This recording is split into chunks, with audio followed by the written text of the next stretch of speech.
అందరికీ నమస్కారం. మా ఛానల్కి హృదయపూర్వక స్వాగతం. ఈరోజు మనం బెండకాయలు ఎండు చేపలతో మంచి రుచికరమైన కూర తయారు చేసుకుందాం. ఈ కూర వేడి వేడి అన్నంలోకి రాగి సంగటికి కూడా చాలా బాగుంటుంది. మరి ఎలా చేసానో చూద్దాం రండి.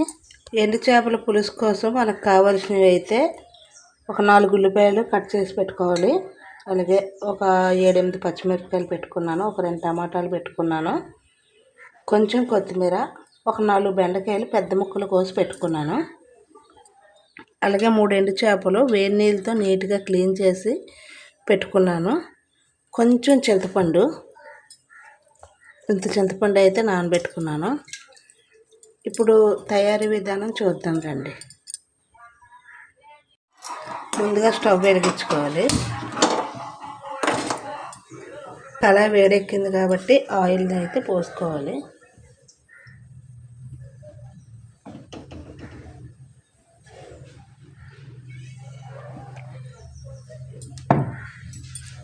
ఆయిల్ కొంచెం ఎక్కువ వేసుకోవాలి.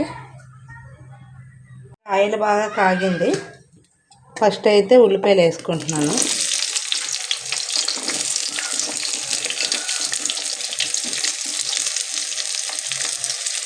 దాని తర్వాత పచ్చిమిరపకాయలు వేసుకుంటున్నాను.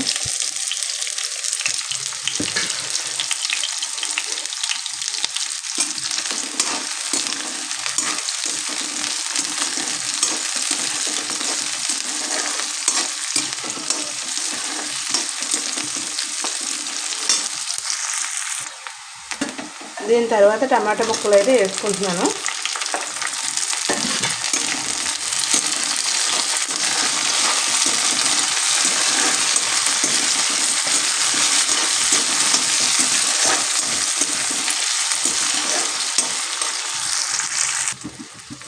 తర్వాత ఉప్పు అయితే వేసుకున్నాను. నేను కల్లుప్పే వాడతాను.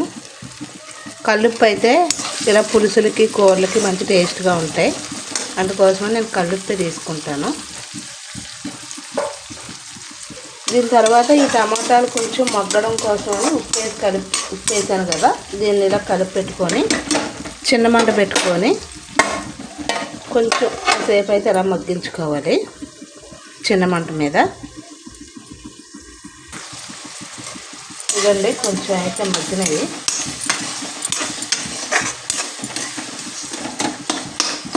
ఈ టమాటాలు ఇప్పుడు అంత పండుగ అయితే లేవు, కొంచెం పచ్చి పచ్చిగా ఉంటున్నాయి. దానికోసమని ఈ వేళ మగ్గించుకోకపోతే బాగుండట్లేదు.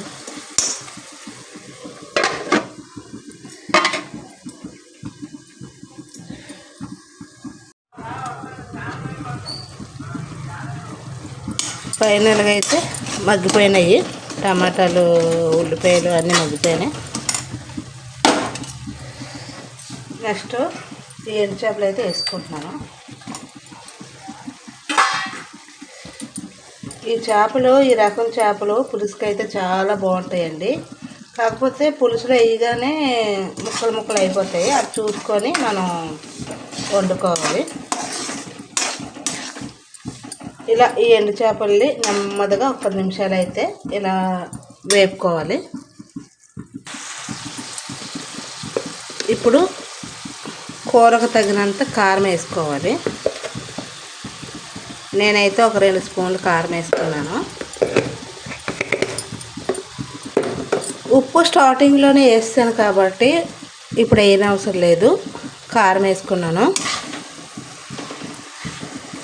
నేను పసుపు అయితే వేయనండి, ఎందుకంటే నేను కారం పట్టించినప్పుడే పసుపు కొమ్ములు వేసి మిరపకాయల్లోనూ కారం పట్టించుకుంటాను కాబట్టి ఇంక నేను కూరలో కారం అయితే వేయను. మళ్ళీ మీరు ఎండు చేపలు కదా నీసు వాసన రాదా పసుపు వేయలేదు అని కామెంట్లు అయితే పెట్టొద్దు.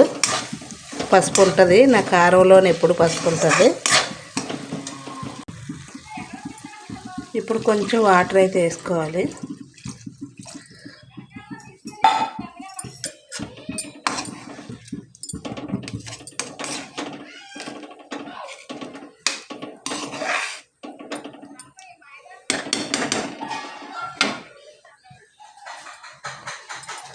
ఇప్పుడు కట్ చేసి పెట్టుకున్నాను కదండి, ఈ బెండకాయ ముక్కలు కూడా వేసుకుంటున్నాను.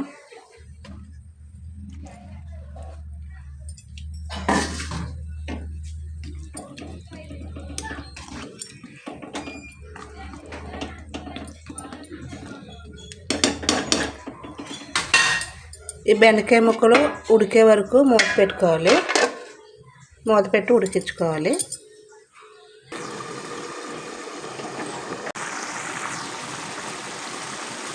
ఇప్పుడు బెండకాయలు అయితే చక్కగా మగ్గినాయి. ఇప్పుడు ఏంటంటే చింతపండు పులుసు అయితే పోస్తున్నాను. చింతపండు చూసుకోండి, చింతపండులో అయితే చాలా వరకు ఇసుకుంటుంది. నేనైతే దీన్ని ఇలా వడపోస్తున్నాను. ఇంకా చింతపండు పులుపు వేసుకున్నాను కదండి. ఆల్రెడీ బెండకాయ ముక్కలు ఇవన్నీ ఉడికిపోయి ఉన్నాయి. చింతపండు పులుపు వేసుకున్న తర్వాత ఒక్క 5 నిమిషాలు అయితే మరిగించుకొని తర్వాత స్టవ్ ఆఫ్ చేసుకోవచ్చు. మళ్ళీ మనం ఫైనల్గా ఎండు చేపల పులుసు అయితే రెడీ అయ్యింది. ఇప్పుడు లాస్ట్లో కొత్తిమీర అయితే వేసుకుంటున్నాను.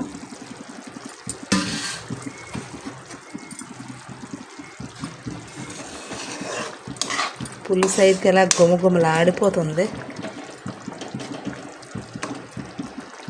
బెండకాయ ముక్కలు చూడండి ఎంత చక్కగా ఉడికినాయో.